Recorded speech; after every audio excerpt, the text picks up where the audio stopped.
সেইফালে সোমোৱা নাই সেইফালে চহাই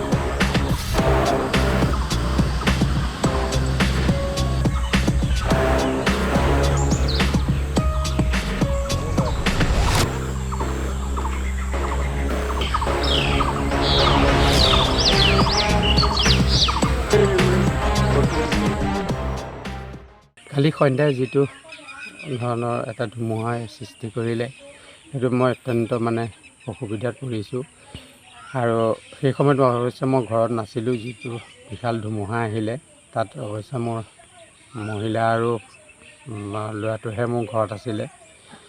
ভয়ংকৰ ধুমুহাটোত মই পথাৰৰ মাজতে আহিহে আছোঁ এই ৰাস্তাইদি, কিন্তু মই ঘৰ নাপালোঁহি। তেনেকুৱা অৱস্থাতে ঘৰৰ অৱস্থা একেবাৰে ভীষণ পৰিস্থিতিত ল'লে।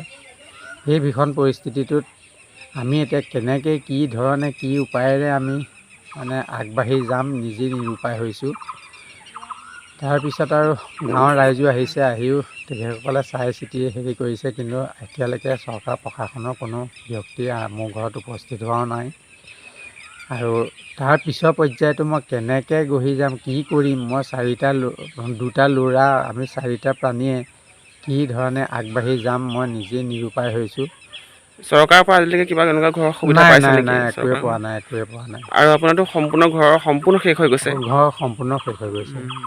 ৰাতিৰ ভাগত আপোনালোকে ক'ত থাকিলে? ৰাতিৰ ভাগত কেনেকৈ থাকিলে? ৰাতিৰ ভাগত মাত্ৰ ৰুম এটা ঠিক আছে, সেই ৰুমটোৱে অকণমান চিজিল কৰি দিয়াৰ লগে লগে ৰাইজে সেইখিনিতে আৰু ঘৰ মাৰি থাকিলোঁ আৰু।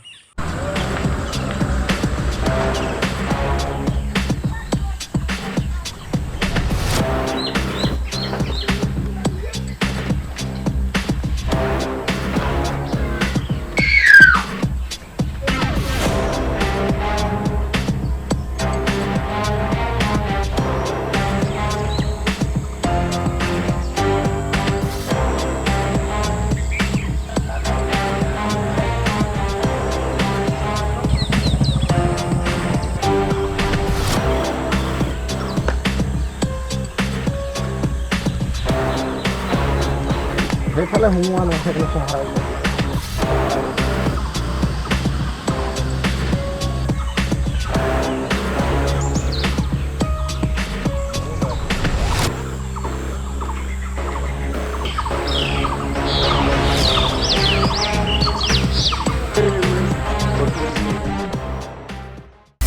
আপুনি বিচৰা বাতৰি পাব কেৱল নিউজ 18 এপত।